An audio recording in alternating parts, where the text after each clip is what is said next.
Hello everybody, my name is Leo Rivas and this is part 2 of Introduction to Specific Learning Differences. Today we're going to be talking about some practical tips, techniques for specific learning differences in your classroom. The first point we're going to talk about is accommodating learners in the class. And before we get started, based on what you've heard so far, how can we make our classrooms more inclusive? Pause the video, come up with an initial plan of about 5-6 points. Now, do you think these points will only help learners with differences? Do you think it'll cost money? What's your overall opinion on this? For the upcoming suggestions, take note on what can and can't be done in your institution. The classroom environment. These are 3 points that students with specific learning differences are sensitive to: temperature, light, and noise. Regarding temperature, if you have a thermostat in your class or you can do something about it, you may want to ask the class how they're doing. If it's too hot or too cold, you may want to open doors, you may want to open windows if it's possible. If the light is too bright, you may want to talk to your school, see what can be done about it. If it's too dim, the same thing. And if it's too dim, you may want to open windows if there are any around there. Is there too much noise? Is the class too noisy? These are distractors that we can kind of have some control over if it's possible. Regarding visual input in the classroom, this tends to be overwhelming for students also. You may want to keep the wall around the board clear of other visual information. Yeah, if you have a lot of posters around, they're going to be distracting. Textbooks, they tend to be packed with visual content, lots of writing. So you may want to create these text windows that are in this picture. These will help these types of learners to focus on one thing at a time, whether it's one word, or it's a paragraph, but just one section of the book, so that they're not caught trying to receive all this written input at once. Plus, they're easy to make too. Writing. You may want to, if you notice that your students have a hard time with dyspraxia, with their writing efforts, tell them they should get a writing slope or maybe a thick binder. You may want to provide them as a teacher with more space next to them. You may want to put them in their own tables or chairs, whatever. But also ask them. Sometimes they don't want to be singled out like that. So you may want to ask them if they're comfortable where they are, etc. Some of them have laptops, and if they're having problems with written assignments, you may want to have them use their word processors, laptops, tablets. They'll be able to use those. Now, regarding classroom communication and interaction, let's talk about student-on-student interactions. Regarding pair and group work, you need to be careful with the grouping. You need to group them depending on their skills, their talents, difficulties. They should also have their regular partners. Who are their best partners? Who do they get along with? Who are they comfortable with? At the beginning of class, you may want to let them work with a few classmates and see who's the best one for them. And you know, if you want to ask everybody, see if everybody's feeling comfortable with the partners. Obviously, you want to break them up into different types of groups every now and then. But if you see that one student with a learning difference is feeling very comfortable with one of their partners, you may want to ask that person, hey, is it okay if I pair him up with you again? Things like that, okay? Be very open to students who may say, you know what, I'd rather have another partner, etc. And, you know, try it out, okay? Try different patterns out. Now, teacher-student interaction needs to be very clear and unambiguous. Regarding instructions, you want to section them off. Instead of giving them a big instruction, you may want to cut that down. For example, hey guys, open your books to page 68. I want you to do exercise 3, 4, 5, and when you're finished, turn it in to me. No. Hold your horses. You may want to say something like, okay guys, everybody please take out your books. Okay, open to page 68 please. When you see that most people are there, okay, I want you to do exercise 1 first. And then so on and so forth. You need to be clear, positive, and encouraging with your feedback also.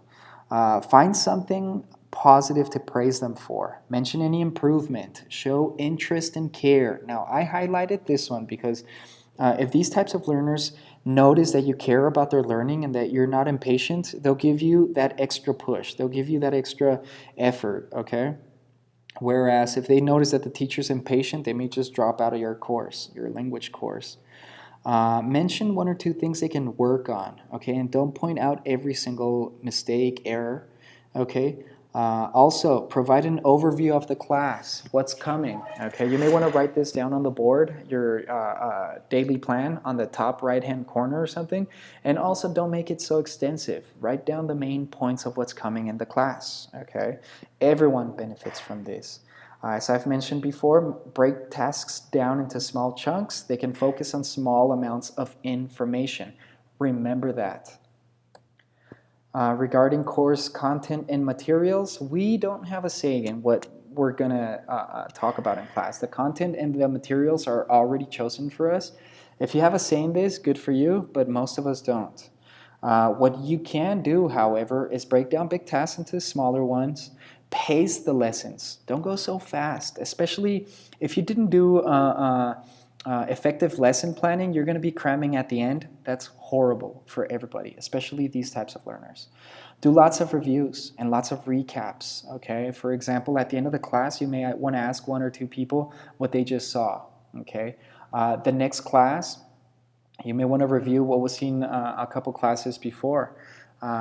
Through homework assignments. If you correct class the first couple of minutes, that's pretty cool because you get to review what was seen in the last couple classes, etc. Also, you may want to print out instructions for these types of learners, okay? Print out material for them. If they have a hard time copying things down from the board in the amount of time that you want them to, you may want to print out the instructions for them. Now, we need to talk about differentiation. Now, differentiation, we're going to talk about it on a 4-axis level. First things first, task. Different bits of a larger task. The very good students that you have in your class, you may want to give them many exercises. For example, if there is a reading and some questions to answer, you may want to have those types of learners do the complete reading, search on their own for vocabulary, try to understand it, etc., and do all of the exercises. With learners with specific learning differences, you may want to say, hey, right now I just want you to read the introduction, the conclusion. When you're done, please let me know. Okay? Differentiate the task.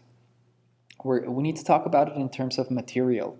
The reading, short, less complex text for them. Okay, it's related to task. Support. Okay, how much support are you going to give your very good learners? Okay, how much support should you give learners with learning differences? As I said, learners who are doing fine, they get the gist of things really quickly. You may want to spend less time with them and focus a little bit more on your learners with differences. I know it's difficult in a class of 40, but if you have identified that one learner that's having a hard time, have him sit at the front of the class, next to you, near you, so that you can keep an eye on his notes, on his or her notes, on what they're doing, so that you make sure they're on task, etc. The very good learners, they can sit wherever they want, and you don't have to offer so much support.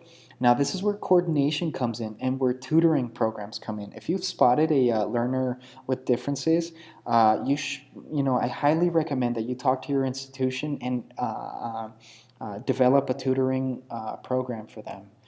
Expectations also. Don't have lower expectations. However, how far can you push them? Okay, you need to accept the best they can do. If a learner that has no problems, very good, can memorize many vocabulary items, you can't expect that from a learner with differences. Remember, their working memory is affected somehow. So you should not feel frustrated. Don't blame yourself. Don't blame the learner for not being able to learn all the vocabulary that you want them to, or for not being able to repeat what you want them to, etc. Okay, so you need to have different levels for different people.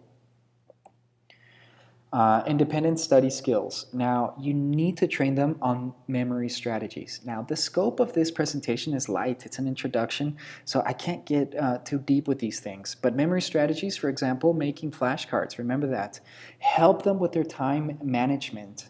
Remember, they have problems with their organizational skills. So tell them, hey, set your watch to 20 minutes of vocabulary only. If that works for you, good. If not, 30 minutes. If not, 40 minutes, okay, etc. Have them keep diaries, oral diaries where they can record themselves in order to review what they saw in class or to talk to themselves about how they feel about different things. That would be pretty good for them. Calendars. Have them use the calendars on their phones, but train them to. Remember, not just by saying it one time, they're going to do it. Have them take out their calendars. Tell them to write down their homework assignments. Tell them to write down what they have to do that day. Okay. One more time, record themselves on their phone to remind them of different tasks they need to accomplish. Technology. This is very important for them nowadays. Now, what kind of technology? We have computers. We have the internet. We have interactive whiteboards, tablets, phones, software and computer programs, apps, and communication. Any communication apps like WhatsApp or Facebook. Now, I highlighted phones because not everyone has a laptop they can bring to class. Not everyone has a tablet, but they do have phones. Most people nowadays, they have phones. They can take pictures of instructions on the board. They can record themselves. They have their calendars. And on their phones, they can download a bunch of apps. They have WhatsApp to communicate with their classmates. Have them make groups on WhatsApp and have them use them, okay? Have them encourage each other. And like I said, the scope of this video is not to delve into each of these. These are just very broad general ideas right now. Now, how can technology help? Obviously, it is popular with students. Okay, it's popular everywhere. Okay, it's a source of motivation. Okay, how? I mean, it can help teachers create variety in class. Tasks can be individualized. We just saw Google Classroom, for example. You can have 2-3 groups of people there. It's very easy to create a task for 3 different level learners. Okay. You can play games also. If you have a projector, you know those old school Jeopardy games that you can play to review. Also, you can practice phonology with computer games and internet games, etc. There's so many things you can do. They can make their own films, their own podcasts, have them add their own subtitles, or have them find films and podcasts with subtitles, okay? There's different apps for spelling, drawing, making mind maps, WhatsApp, Facebook, video recordings, okay? Now let's recap a little bit at this point. What do they experience difficulties in? Remember, phonology and the sound system of languages, memory, auditory and visual perception, sequencing, speech, reading fluency. They have problems with all of these things, organizational skills, okay? So keep that in mind. If you, every time you search for an app that you want to use in class, think about these things. Which one is going to help them do what? For example, for phonology, there's that program Duolingo, that app Duolingo. I recommend it. I use it myself to study a little bit of French. And it has you repeat different things, and you can listen to it, okay? There's also Quizlet, okay? There's all sorts of things. Sorry, I went back. Teaching methods and techniques. Now, phonological and orthographic awareness. How can we help them with this? These are 2 areas where they have a lot of problems. There's something called the multisensorial structured learning approach or language approach. What I'm going to say right now, it's very general, it's very broad. It may give you a couple of tips. If not, please look into it. There's a bunch of videos on the internet for this, okay? Okay, how is it helpful? It's carefully structured. It's small, and it's done in cumulative steps. There's sufficient practice, frequent revision, direct, explicit explanation of linguistic structures. There's a lot of drills. It activates different sensory channels, for example, auditory, visual, tactile, and kinesthetic. And use spelling, for example, that's a big one. They spell through hearing, through seeing, through saying, through writing, through touching, okay? We'll see a little bit more about it coming up. Okay, so multisensory teaching brings together what a letter or word looks like, okay, what it sounds like, the speech organs used to pronounce them, and also hand moves needed to write it, okay. For example, these Scrabble letters, you may want to show the learner the letter, L, L, L, have them repeat it. Also have them touch the figure of the letter. That's multisensorial. They're touching the letter as they are saying it, okay? I want to give you an example of this, of a learner not perceiving the letter as it should be, okay? Imagine that L, for example, and usually you make an L by writing in two strokes, for example, a stick from top to bottom, and then a connected stick from the left to the right on the bottom of the first stick, right? Imagine that I show you the L and you only perceive the first stroke, the one from top to bottom. But for some reason in your mind, you don't perceive the bottom stroke that makes the L. Through multisensorial approaches, for example, if they can touch the bottom stroke, that's going to say to their brain like, oh, wow, there's another little stroke over here. Oh, because for some reason, visually, I can't perceive it, okay? And through touching it, oh, wow, look at this. I'm touching it. I feel there's an extra stroke over here. So it's kind of like that, okay? Maybe it's not the most precise example, but that's multisensorially, okay? Also, when you're having your students articulate the letters and touching them, the fact that you're doing phonetics with them, okay, pronunciation, that's multisensorial. Why? Because you're articulating the word. I mean, the tongue is touching, okay? There's a lot going on. Let me show you a couple of other pictures. Sand. Sand is great for this, okay? If you have a little pan with sand and you have them repeat letters with you and write the letter in the sand, such as that success, that's very good for them, okay? And then I don't know, you can work with several different words that include the same phonemes, for example. Look at the bottom picture with the prepositions, okay? Clay, making clay letters or Play-Doh letters, it's also very beneficial for them, and especially mind maps or drawings. Mind maps are excellent for them. There's also color-coded cards. Now these are to practice the same phoneme, but you can also have them, if they're having problems with structure, for example, what can you do? Well, on flashcards, you can have them write, for example, all the subjects, I, you, we, they, he, she, it, in one color, okay, in different flashcards. For example, one flashcard, I, second flashcard, you, third flashcard, he, etc., etc. And then verbs in blue. Okay, for example, I clean. Okay, subject, I in black, verb clean in blue.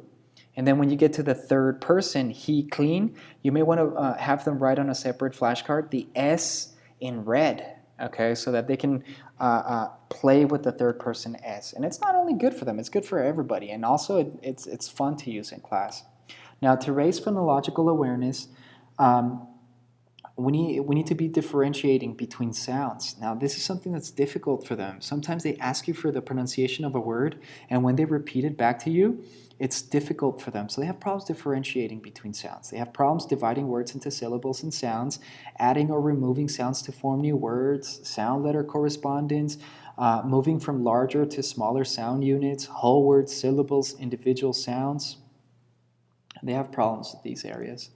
Now, why is it difficult to learn how to spell in English? Let's remember, okay? A single sound can be represented by more than one letter. Okay, for example, flight. Okay, flight. Flight. Okay. That it. I mean, that's I-G-H-T. Why is it it? Okay, shouldn't it be it or something like that? Now, a single sound can be represented by different letters or letter combinations in different words. Fly, fly, fly, flight. Cry, cry, I. Lie, lie, lie, lie, I. So the sound here is I, but look at the different letter combinations. A given letter or combination of letters may represent more than one sound. For example, EA, bread, bread. However, on the second one, it's EA again, me, mean. It's pretty difficult. How do you know? You just have to memorize it, okay? Exceptions and irregular words that need to be rote learned. There's a lot of exceptions, okay? Rhymes can play a crucial role here. Bad cat, hat, okay? Have them come up with their own rhymes, okay? Have them form word categories. Now, to sum up,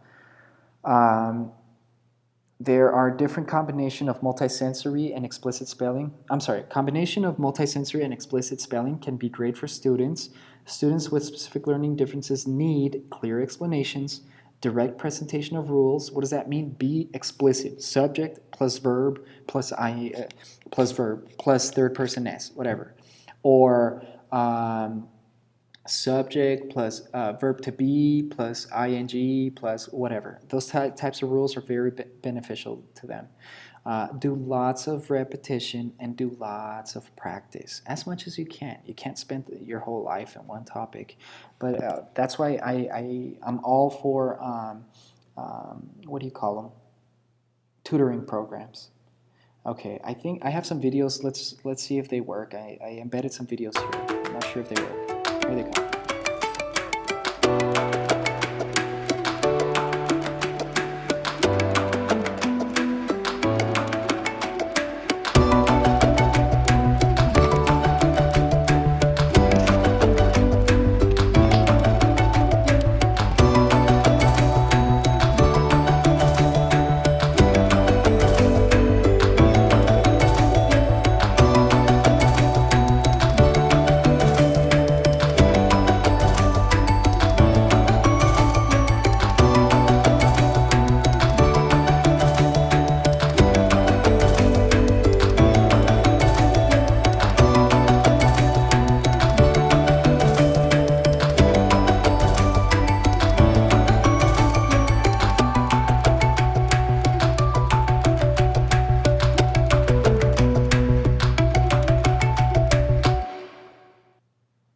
Some really quick practical things that you can do in class.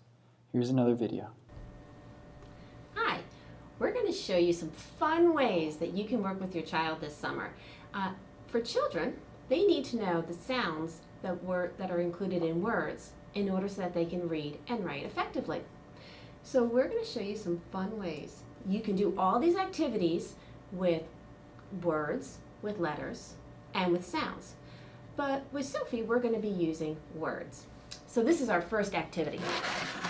All right. I'm going to ask Sophie to write a word for us. Can you write the word the? What word are you writing? The. Perfect. What word did you just write? The. Would you trace over it for me?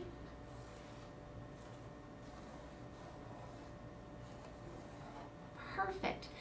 This can be a little messy at times, but it's a fun way to practice your words. If you were doing this with letters, all your child would have to do is write a letter. Can we try just a letter? Would you write the letter T? What sound does that letter make? Perfect. That was pretty easy for you, I know. Good job. Another fun thing that you can do is you can purchase glitter glue. You get this at any craft store, and it's a fun way to practice writing words. So, would you write the word look? Mm-hmm.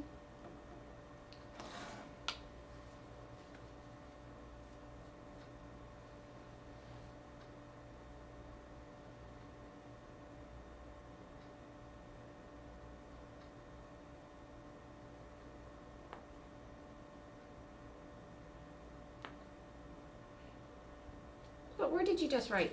Look. Perfect. We also have one that we already did. It's now dry. Would you trace that with your finger?